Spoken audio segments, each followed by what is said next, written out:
My girlfriend cheated on me because I work so much, but she discovered that it was because I was planning to buy a house for us and now she's stalking me. In mid-2022, I met Sarah at work, and we hit it off immediately. I fell for her quickly, and it didn't take long before we started dating. However, Sarah broke up with me early in our relationship over something minor. To make matters worse, she made a scene in front of everyone at work. I was devastated but didn't want to leave my job at first. Eventually, I realized I still felt for her, and seeing her every day became too painful. That's when I decided to quit and find a new job. We lived close to each other, so we bumped into each other frequently over the next few months. We started talking again, but I still had feelings for her, so I couldn't bring myself to consider getting back together. What she had done hurt me deeply. After a few months, she told me she regretted breaking up with me over something so minor. She admitted that doing it in front of everyone was wrong and that she had been thinking about it ever since. She seemed genuinely remorseful, and I could see she meant it. Feeling that her apology was sincere, I asked if she wanted to try our relationship again. She agreed, and by early 2023, we were officially back together. 1 year later, things were going great. We talked about marriage and building a future together, which made me feel ready to take the next step.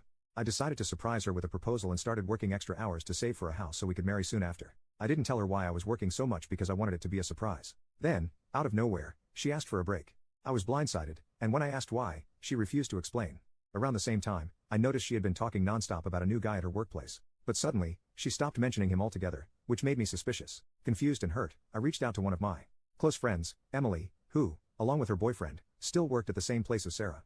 I vented to Emily about what was happening and asked if she knew anything. She said she didn't because she worked in a different department, but she promised to ask around.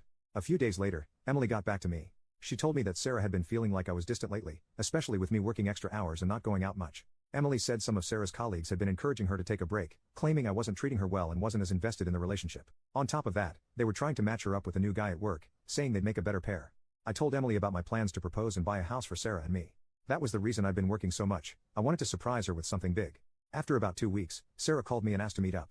I agreed but told her up front that I needed to explain why she wanted a break before discussing anything else. She mentioned how distant I had seemed, saying it made her feel like I wasn't as invested in the relationship anymore. I told her that if she had just talked to me about it, she would have known there was a reason for my behavior, but now, it didn't matter anymore. Then she mentioned the new guy at her workplace. I said his name before she could, and she looked surprised, asking how I knew. I told her I wasn't an idiot. I'd noticed how she suddenly stopped talking about him after bringing him up all the time. She swore that she had never cheated on me. I replied that looking for someone better at the first sign of trouble could be considered cheating by some. At that point, I told her I didn't want to hear whatever else she had to say. Whether or not she wanted to get back together didn't matter. I was breaking up with her regardless. The breakup deeply hurt me. I couldn't bear staying in the same place, so I asked my company for a transfer, and used the money I'd saved for the proposal to start over in a new city. She apologized while talking to Emily, the friend I had vented to. She admitted that she had slipped up and told Sarah about my plans to propose and buy a house. Emily said Sarah broke down crying after hearing that. I appreciated Emily's honesty, but it didn't change what had happened. By mid-December last year, I returned to my hometown to spend Christmas and New Year's with my family. Some friends wanted to organize a party to get everyone together since many of us, myself included, had moved away and were only visiting for the holidays. Sarah was invited too.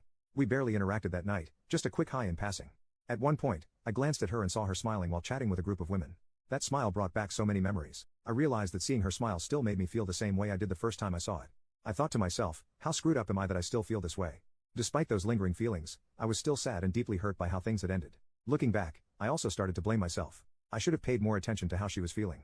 I could have told her about the extra work and why I was doing it. Maybe things would have turned out differently. Later that evening, one of my friends mentioned that Sarah's relationship with the guy from her work only lasted a few months. After the holidays, I planned to return to the city where I now live. My vacation ended on January 6th, so I left on Friday. That way, I'd have Saturday to sort everything out at home and prepare for the week ahead, with Sunday to relax before returning to work. Before I left, one of my friends from back home called me. He said he had a favor to ask on behalf of someone else and warned me that I wouldn't like it. I could already feel my stomach sinking. Then he told me it was Sarah.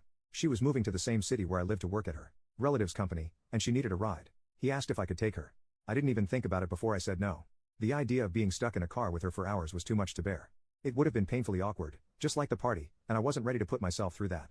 He told me that Sarah and I needed to talk, but I wasn't having any of it. I went back home, and last week, I went for a run and stopped to rest a little in a park when I heard a familiar voice say, "Hi."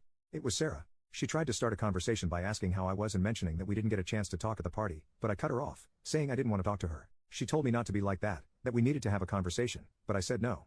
She asked how I could still resent her after almost a year and after everything we'd been through, but I told her it wasn't resentment. I was very honest. I told her that thinking about her, talking about her, or even seeing her still hurts a lot, and that's why I couldn't talk to her. She said that was exactly why we needed to talk. I didn't see the point. I just walked away. Since then, Sarah has tried to approach me twice, and I've shut her down both times. Some of my friends think I'm being too harsh and that I should talk to her for closure. Others say it's not okay to torture her over what happened forever. But that's not what this is about. I don't have any resentment or negative feelings toward her anymore.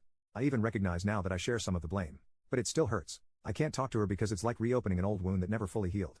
Update, I've decided to stick to my decision not to talk to Sarah. I forgot to mention in my original post, though I did tell a few commenters, that I blocked her everywhere after we broke up the second time. Over the last few days, it seems like her persistence has started to backfire. Some of our mutual friends, including the ones who initially told me I should talk to her, have become frustrated with her constant attempts to contact me.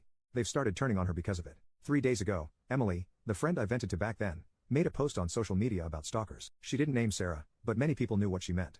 I've also seen several comments on my original post suggesting that Sarah might have been stalking me. Her job in the same city and her coincidental appearance at the park align with that theory. I know her uncle owns a company here, so maybe that is why she moved. But honestly, it's not my problem, and I won't look into it. Things have been quieter. Friends have dropped the subject, and Sarah hasn't tried to reach out again. That is, until yesterday. I watched the UFC event with some coworkers. When it ended, I was heading to my car when my phone rang. It was one of our mutual friends calling. She said she had been talking to Sarah and asked if she could pass along a message. I sighed but told her to make it quick. The message was simple. Sarah said she understood why I didn't want to talk to her. She promised she wouldn't try to reach out again but added that she still thinks we need to talk. She said the door is open if I ever wanted to. I told my friend I didn't have a message to pass back and asked her not to bring up Sarah again in our conversations. If Sarah's statement is true, it's a relief, but I'm not holding my breath. I wouldn't be surprised if she tried something else. Maybe she thinks giving me space will make me go to her, but it won't. That chapter of my life is closed. Right now, I just want to focus on myself. I probably won't be dating anyone anytime soon. If there is one thing I've learned, I need to get to know people better before jumping into a relationship. I've also been thinking about how loosely I use friend. That is another part of my life I need to rethink. Some people I have called friends have proven they don't have my best interest. A few people suggested therapy in the comments, and I'll admit, it is something I've been considering. I'm giving myself time to heal independently, but I will look into it if I still don't feel right after a while. Thanks again to everyone who took the time to comment. Your advice has been a huge help in sorting all this out.